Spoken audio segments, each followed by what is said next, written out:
कक्षा 8 किसलय भाग 3 पाठ 11 कबीर के पद। प्रश्न निम्नलिखित पंक्तियों को पूरा कीजिए।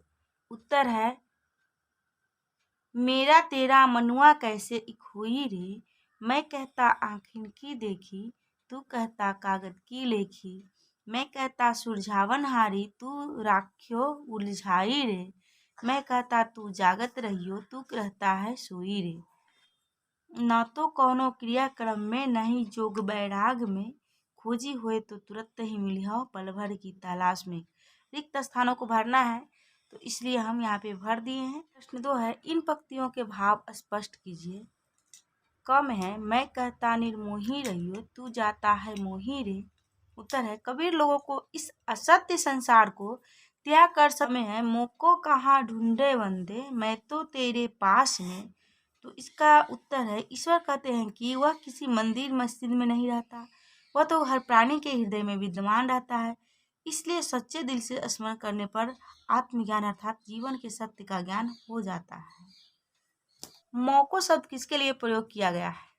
उत्तर है मौको शब्द का प्रयोग परम पिता परमेश्वर अर्थात ब्रह्म रूप ईश्वर के लिए किया गया है। पाठ से आगे प्रश्न 1 है कबीर की रचनाएं आज की समाज के लिए कितनी सार्थक उपयोगी है, स्पष्ट कीजिए। उत्तर है कबीर निर्गुणवादी कवि थे। उन्होंने ईश्वर को निर्गुण अरूप तथा अलग कहा है। उनका मानना है कि ईश्वर हर प्राणी के हृदय में निवास करता है। उन्होंने सामाजिक रूढ़िवादी विचारों का दृढ़ता से विरोध किया। जाति पाति ऊंच नीच आदि परंपराएं समाज को तोड़ देती है, अतः आज के परिवेश में उनका विचार अति सार्थक या उपयोगी जान पड़ता है। प्रश्न 2 है सगुण भक्ति धारा जिसमें ईश्वर के साकार रूप की आराधना की जाती है, निर्गुण भक्ति धारा जिसमें ईश्वर के निराकार स्वरूप की आराधना की जाती है, इस आधार पर कबीर को आप किस श्रेणी में रखेंगे? तर्कपूर्ण उत्तर दीजिए। कबीर निराकार ब्रह्मोपासक थे। उनका मानना था कि ईश्वर की प्राप्ति सच्चे दिल की पुकार से होती है, न कि पूजा पाठ से होती है।